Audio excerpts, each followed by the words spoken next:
Hey, what's up everybody? It's Ep.7 here, and welcome back to Episode 7 Farming Simulator 2017 Let's Play Self-Sustaining series here on Pine Cove Farm by Stevie. As you can see, we got a helper named Joyce is harvesting our grass with our forage harvester. This episode is going to be working on that because we've got to basically wait for our fields to grow that we own, which is 17, 5, 3, and 2. I have found 6. It was 6 gold nuggets.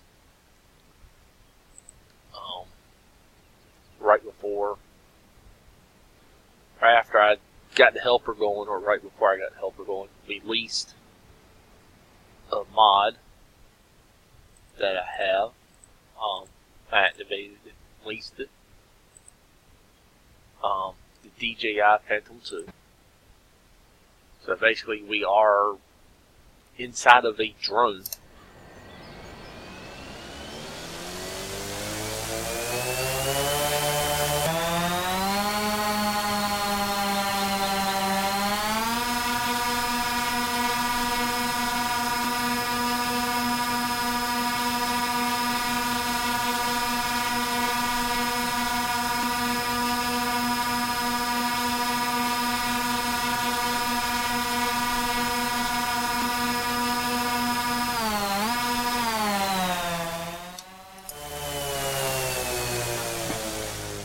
Helper Joyce has not completed their task.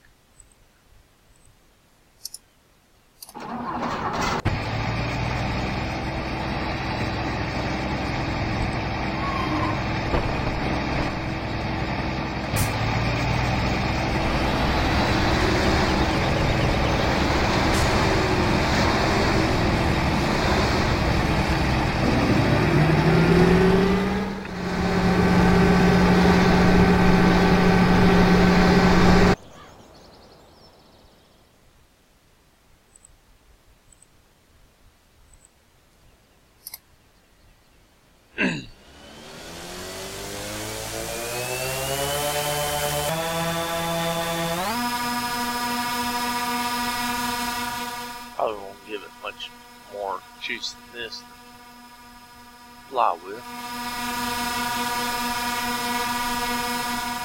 Honestly, we don't need to be real far up.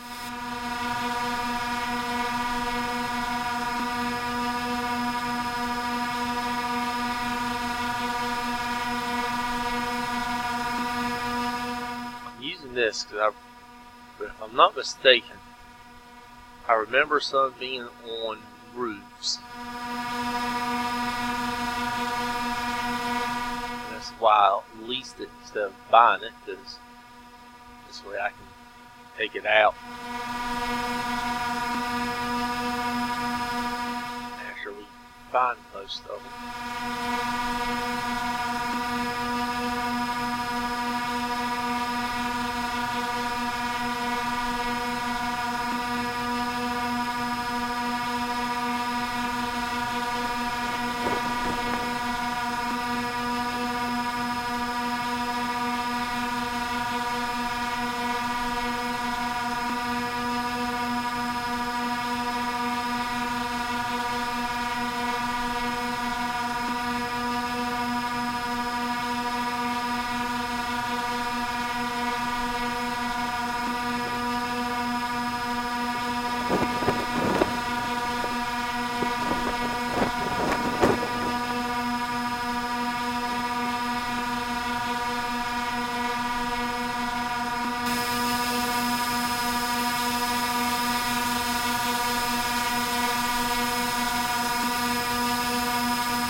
This is a little hard to fly to an extent because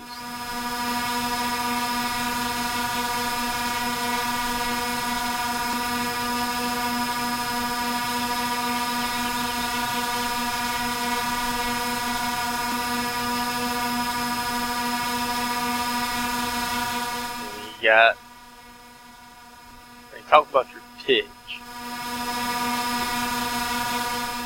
which is how you're tilted up and down in relation to the ground. But you also got your vertical velocity, which is how fast you're going up or down.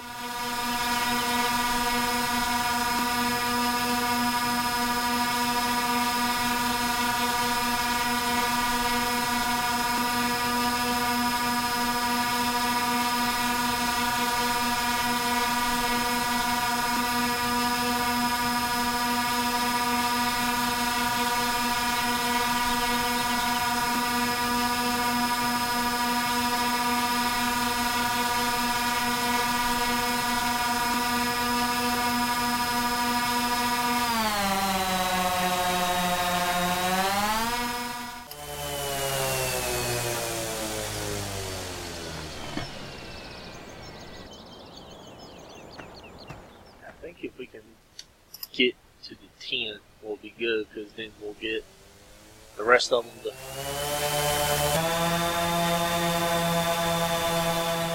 line up.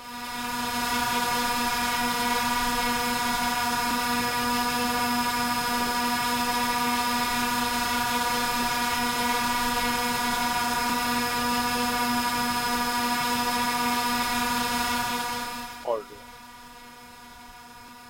show up.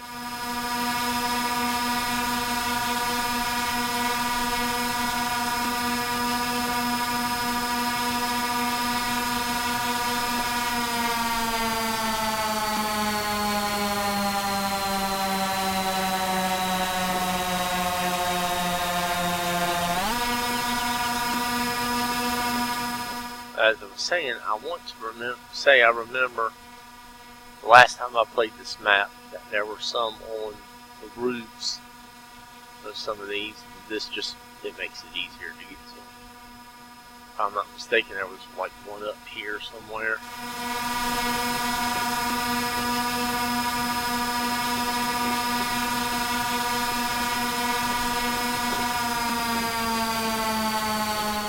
Of course, the map maker Stevie could have changed it when he updated it.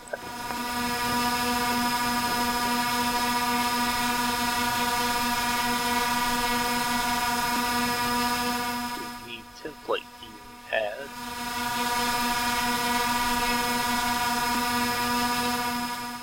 Our helper's still going good.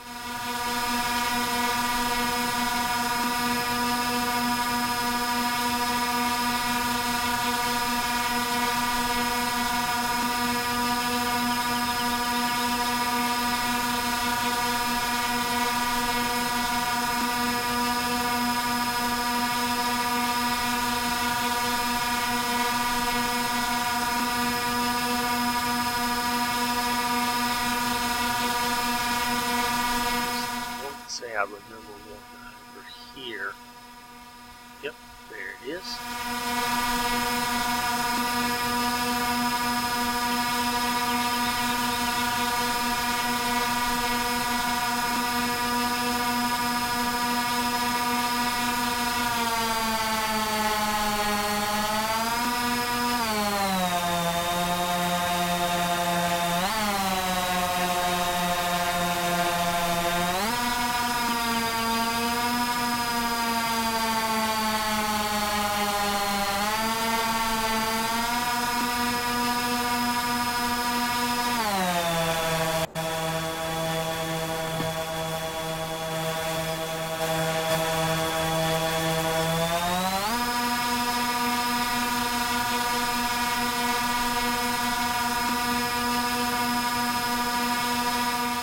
Say there was another one over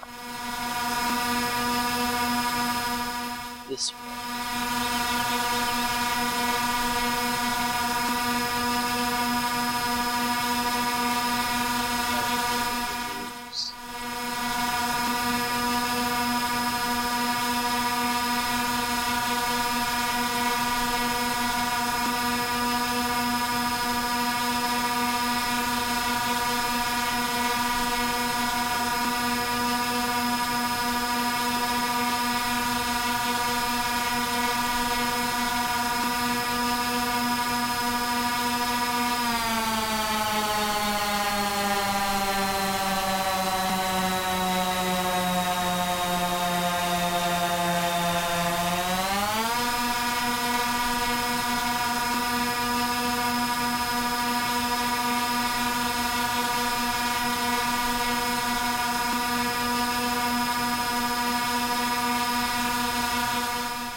looking for is, I will have to stop looking in a little bit and go back and work on cutting some more grass by myself, because it won't be long before the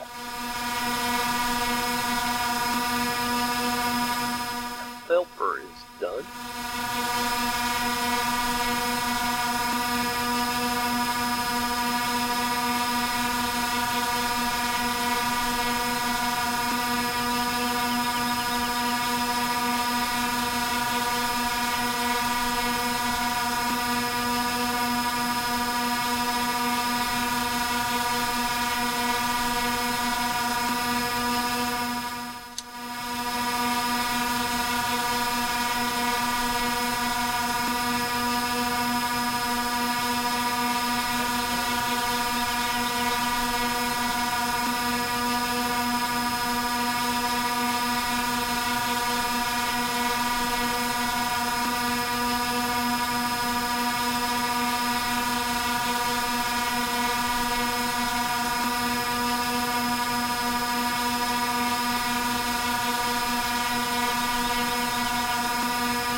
Blocked by something, as we can see.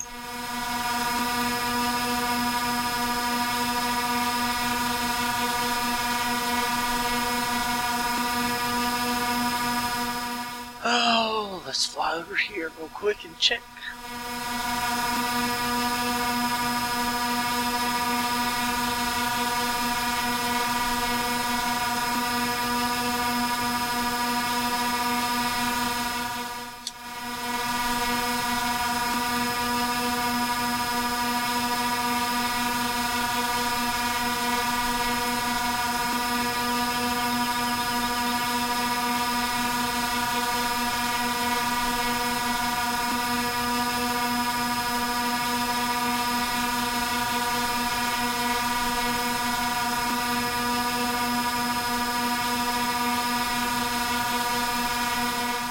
There we go. There it is, at number 10.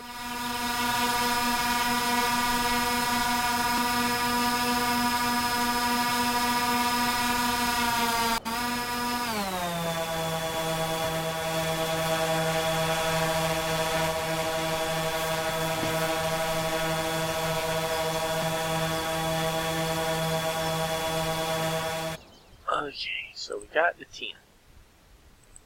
So let's return that. Yes, thank you. So we've got, oh damn.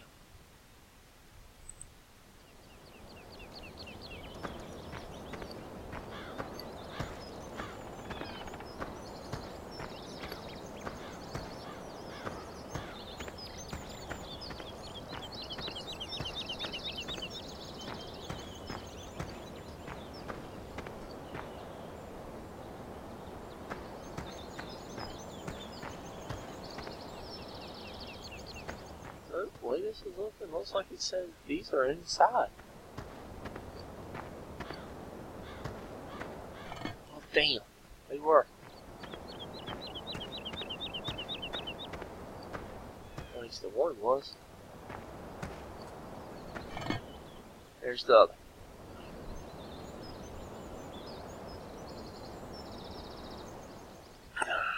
One over here by the chicken. Those. Let's go back here.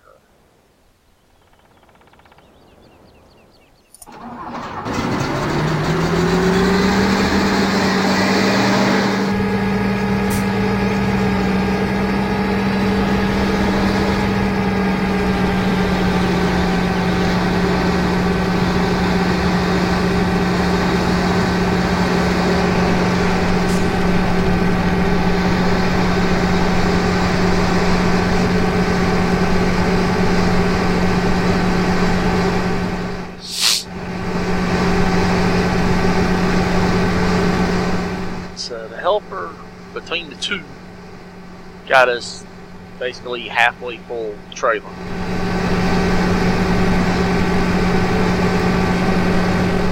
Of course, they don't cut as much as I do because they only cut the actual field boundaries. Left a lot over here uncut.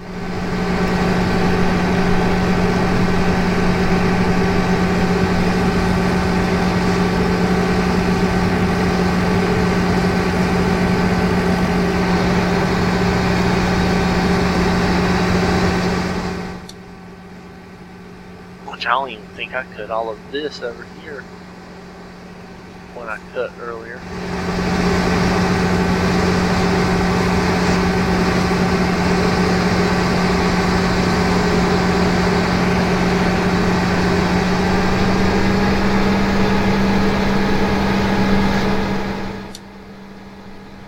I do kind of want to go off topic for a moment.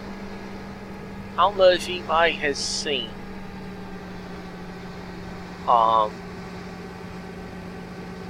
the trailer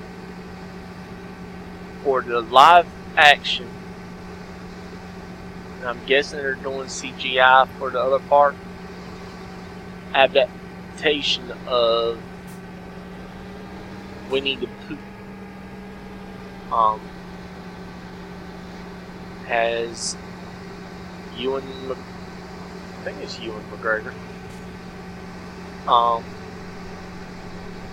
As Christopher Robin, and that's the title of the movie, Christopher Robin. Actually looks kind of interesting.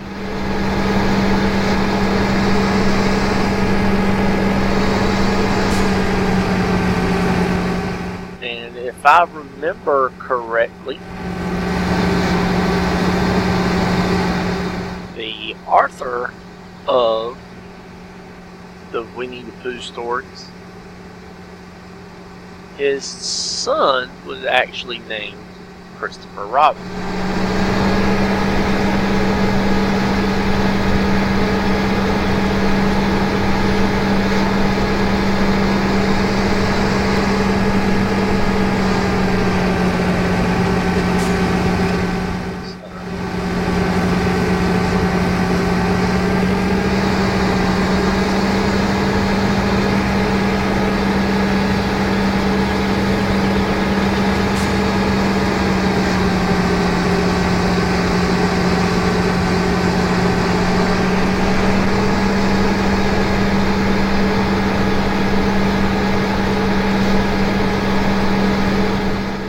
Like we've got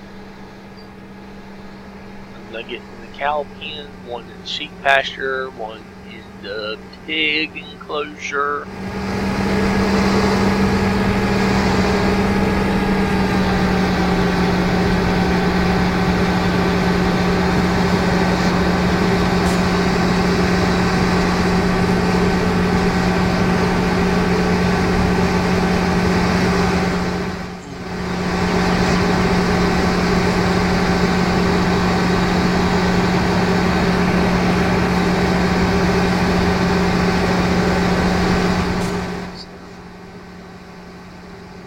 at least we found enough to get the exact locations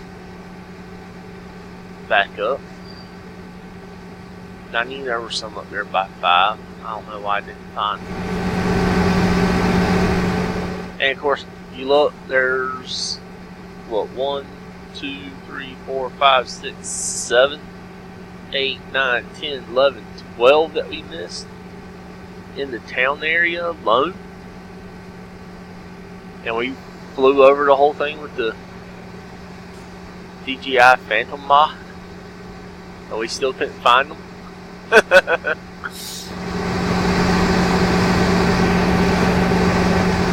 Of course, if they're on the ground, they're going to be hidden fairly well, so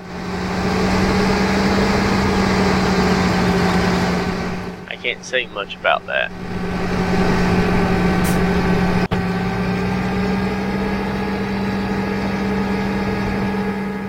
Matter of fact,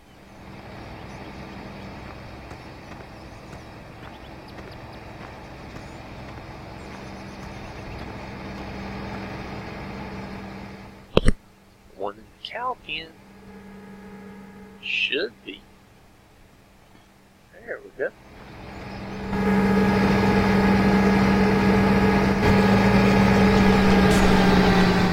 Love how the doors off is animated and it automatically opens and closes when you enter and exit.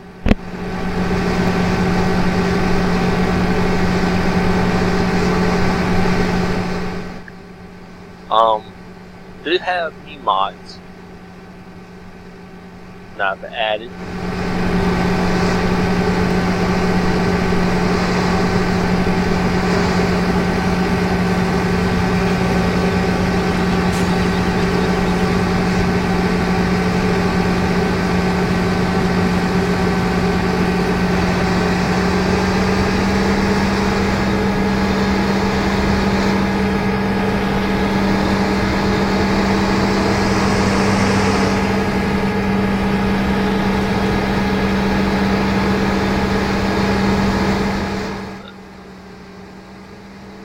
One interesting thing I kind of wonder with the live action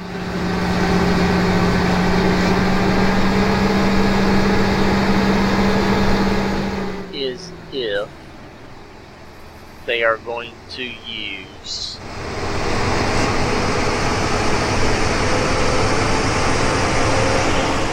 I can't remember if it's the Nitty Gritty Dirt Band or the Almond Brothers, but one of them has a song, Return to Pooh Corner. I want to say it's the Almond Brothers.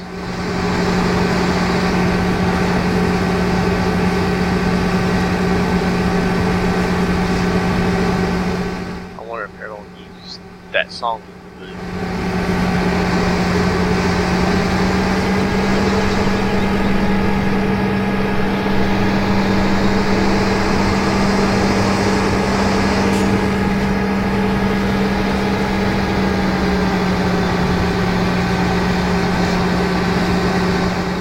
Also, on a sidebar note, I don't know if anybody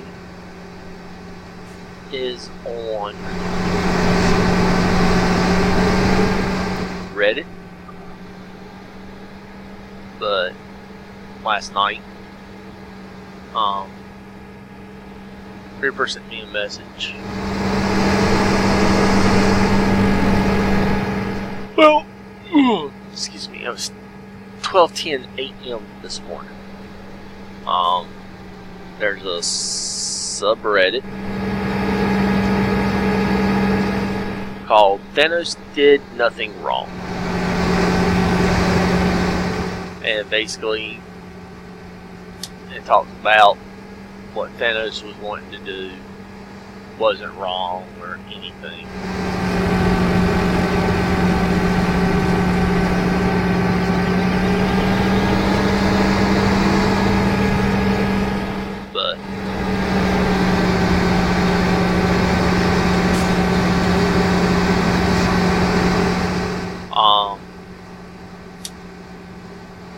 But the message he sent me basically Josh Brolin, who plays Thanos in the Avengers movies, or Marvel movies.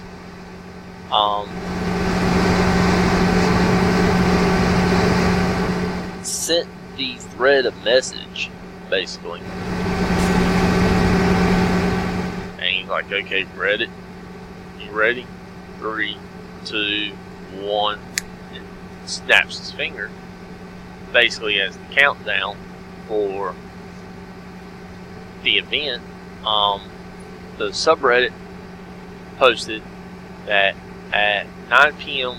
Pacific Standard Time in the U.S. Pacific Standard Time, they would be banning half of the users to balance it out.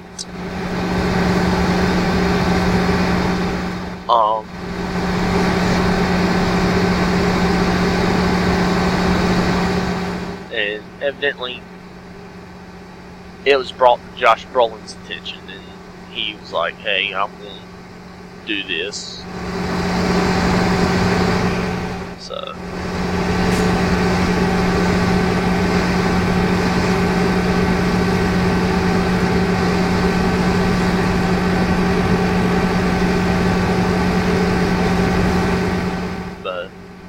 I mean, it's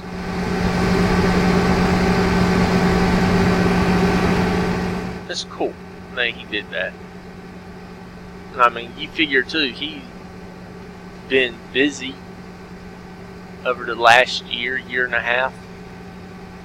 So you figure movies it takes about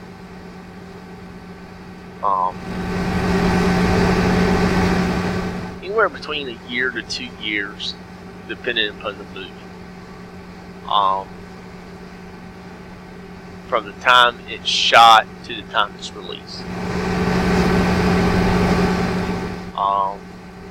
Because you figure he was in Infinity War, which came out in April. Then, as the Mad Titan Thanos. Then I think it was May, or was it before April? He was in Deadpool as Cable, and he's in one that came out not long ago, Sicario, Day of the Soldado, which is basically the Day of the Assassin.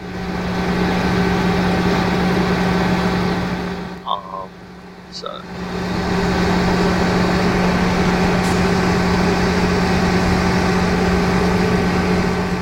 you figure he shot 3 movies in like a year and a half. Which, granted, depending upon your part, how much your part's in the movie and all, and depending upon the director, how they want to do it to accommodate a large star like Brolin, which some people would argue he's not a huge movie star, but I mean, the guy's been in a lot of stuff. I mean, honestly, Thanos is not his first time doing a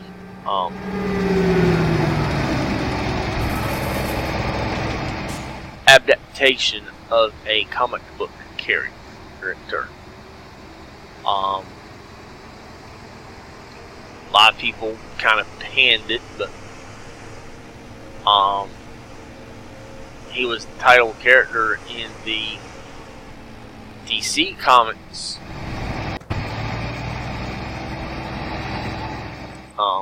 the DCU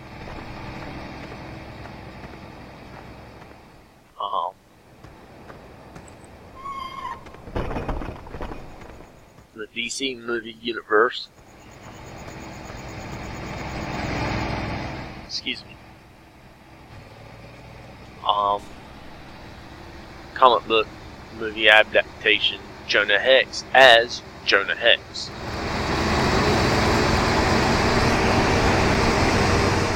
So, I mean, this being Thanos ain't the first time.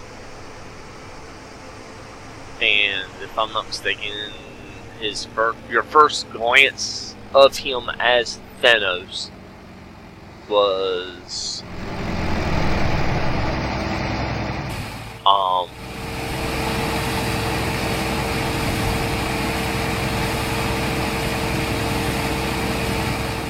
it wasn't Age of Ultron. I want to say it was the first Avengers movie, where New York's attacked and all. There's 50,000 liters of silage to be produced.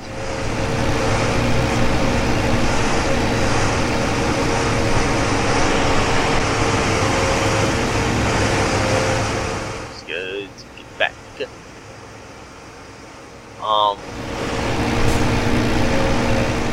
So.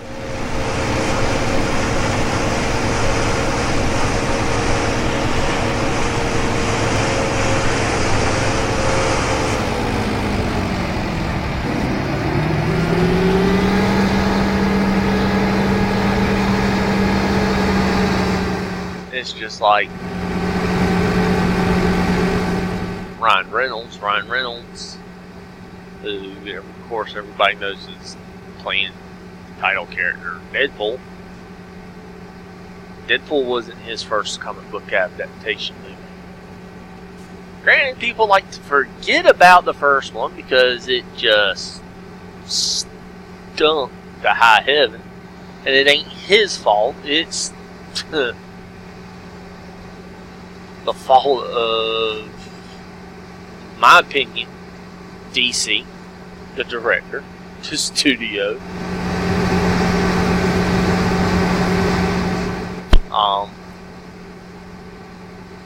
He was in the Green Lantern movie.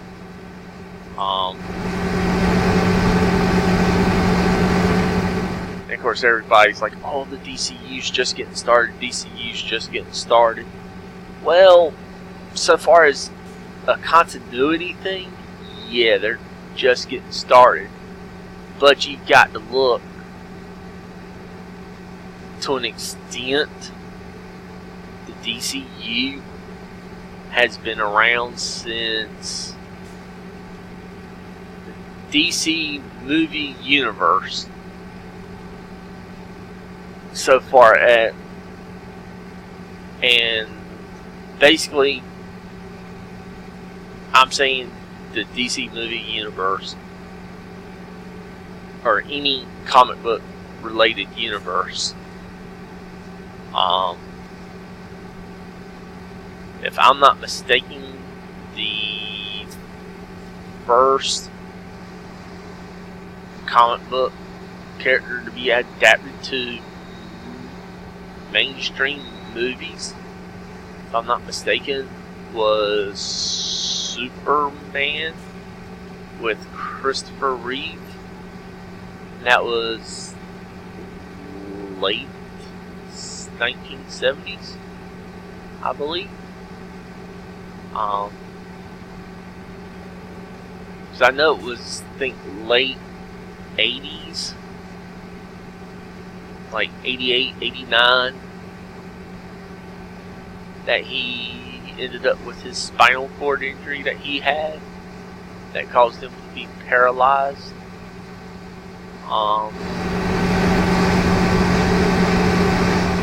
But yeah, you had that in the late 80s, early 90s. You had Tim Burton's Batman, which the first two were Michael Keaton. You had Val Kilmer, George Clooney. I'm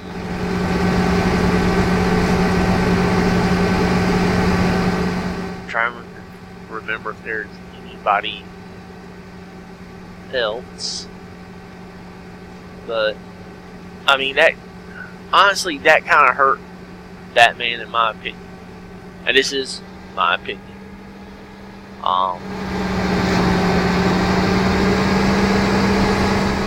Because with those movies, after Burton left, after the second one, I think the only character you had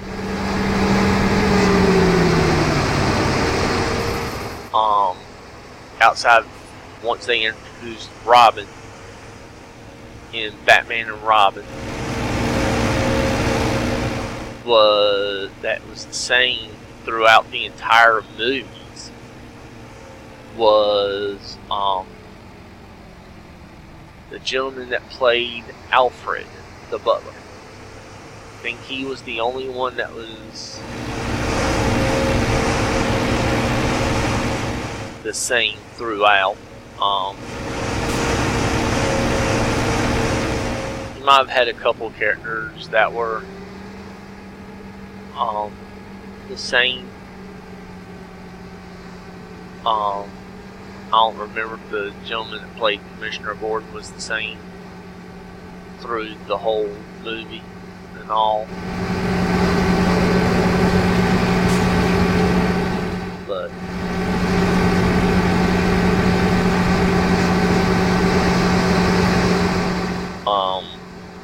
I think Burton's Batman could have been great. Or let me put it this way, a lot better than it could have been. Or than it was. I mean, honestly, it was growing up with it. It was great.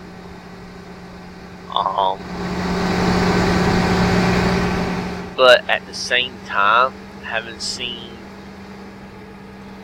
what Christopher Nolan's done with his Batman trilogy,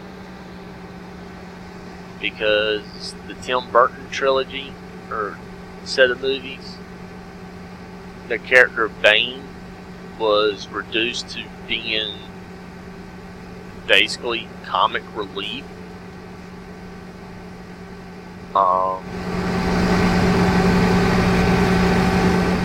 I mean, yeah, he was formidable to Batman. I mean, he caused the headaches for Tim Burton's Batman characters. But nothing like Tom Hardy's. I think it was Tom Hardy. I believe it was Tom Hardy. His Bane.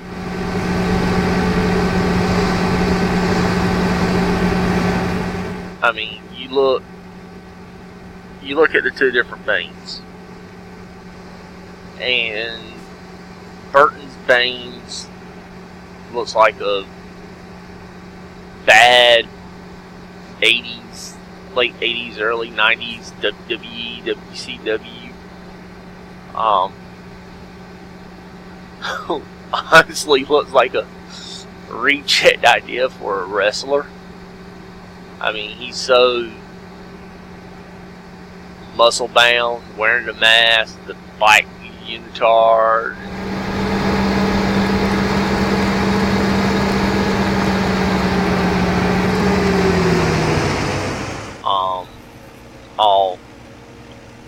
I mean, that's basically what he looked like. He looked like a WWE, well, at that time it was WWF, World Wrestling Federation, or WCW wrestling reject.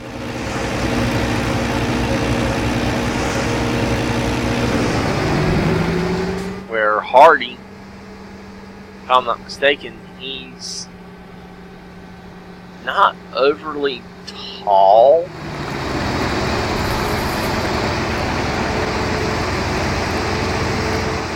But, I mean, he projects himself in the movie as, honestly, larger than life.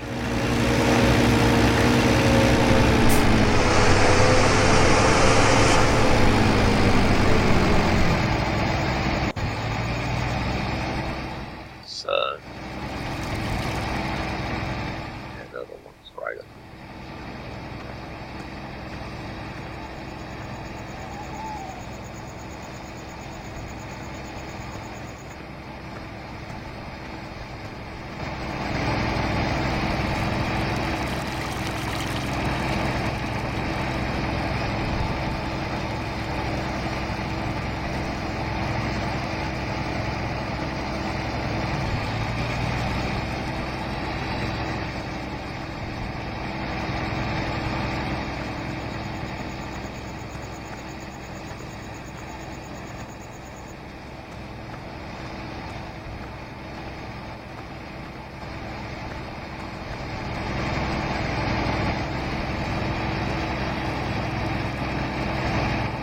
Top of the building by chance?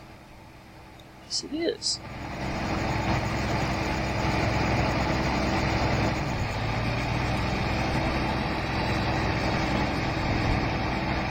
Try to pick some of these up as I go. So sorry.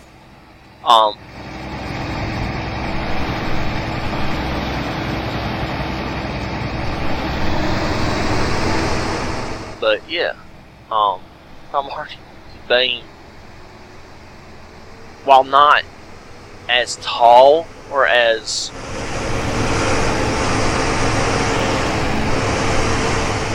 overly jacked, for lack of a better word. I mean, it's not like he's swollen with muscles or anything.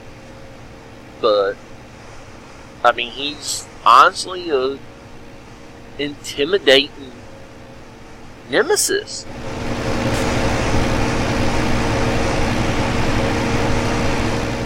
So,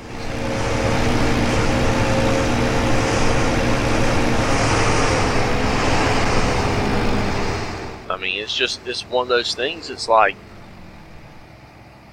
okay,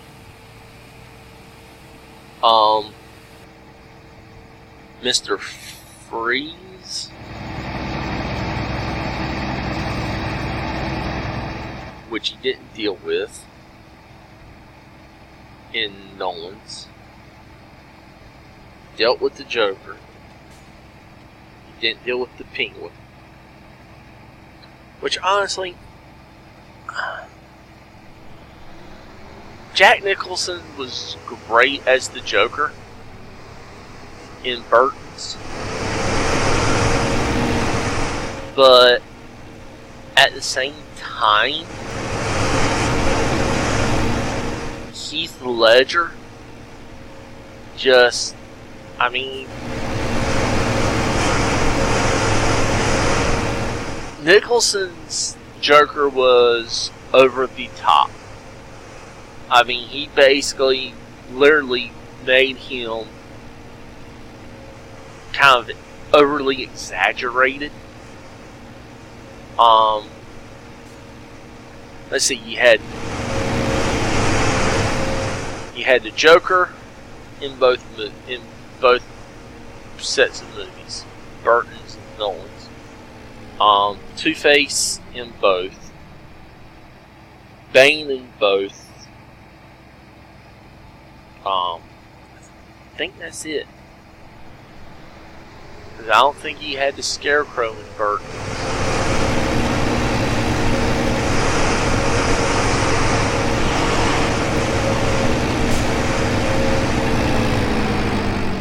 I would have to look it up.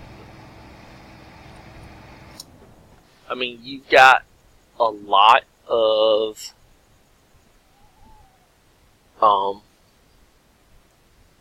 I mean, like I was saying, Jack Nicholson's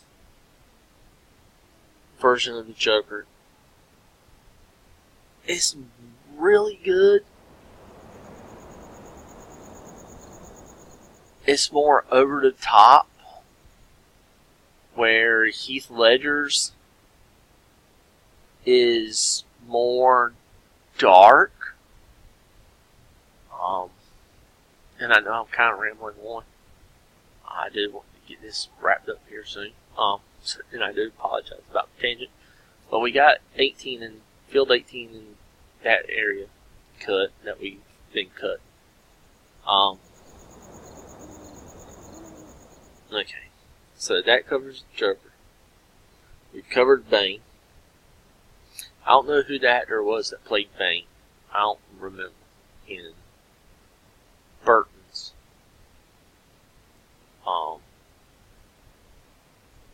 version. Two-Face. Burton, he had Tommy Lee Jones,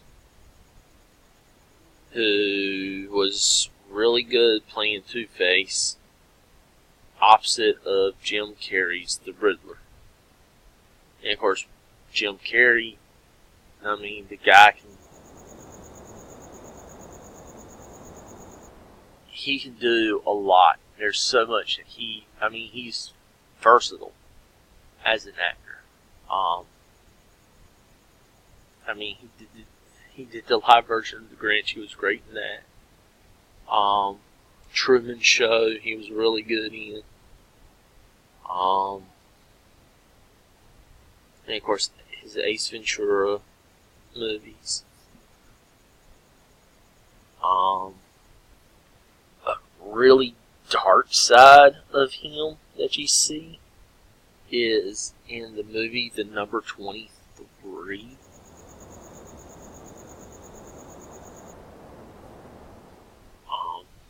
That was really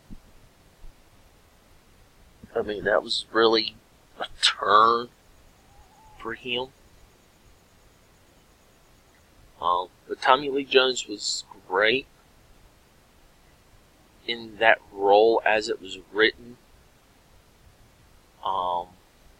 But Aaron Eckhart was really good in his role as Two-Face, even though you didn't get to see much of him as Two-Face. I mean, basically,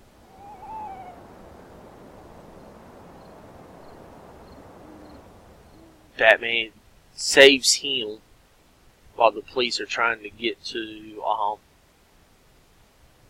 Maggie, I think it's Maggie Gyllenhaal's character, who was I can't think of her name now.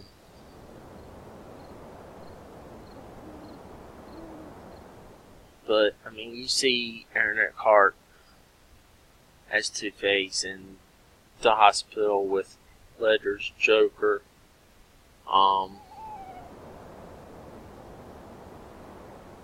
You see him a couple more times. See him 2 or 3 more times in the movie. Which, honestly, I mean, I understand because it was more... They wanted to showcase the Joker more. But, I mean, if you're going to feature Harvey Dent and how he became Two-Face and all, feature him a little bit more, too. That's the only gripe I've got with Nolan's. The third one, the introduction of Talia al Ghul, who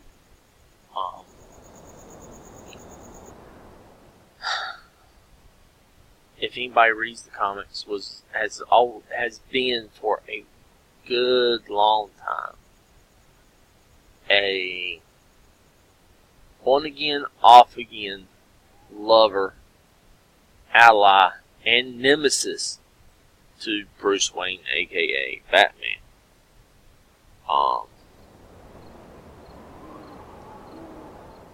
You see her featured, which is not in the movie, but in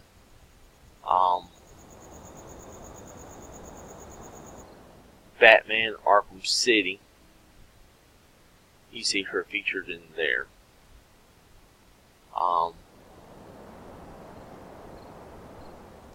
And I don't remember the actress's name that played her in Nolan's movie, but she was really good. But she was featured a little bit more.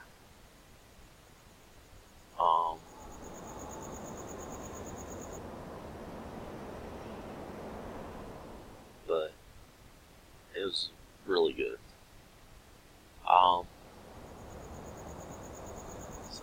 But yeah, sorry about the tangent. That's going to do it for us for this episode. I've said I wanted to keep it between 30 and 45 minutes, and we've gone like 6, almost 7 minutes over 45.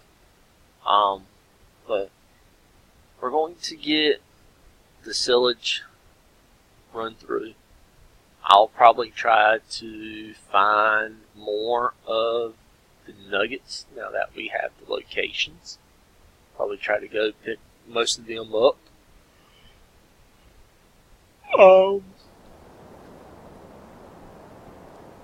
In between episodes. So, anyway, as always, hope you've enjoyed and have a wonderful day. Later.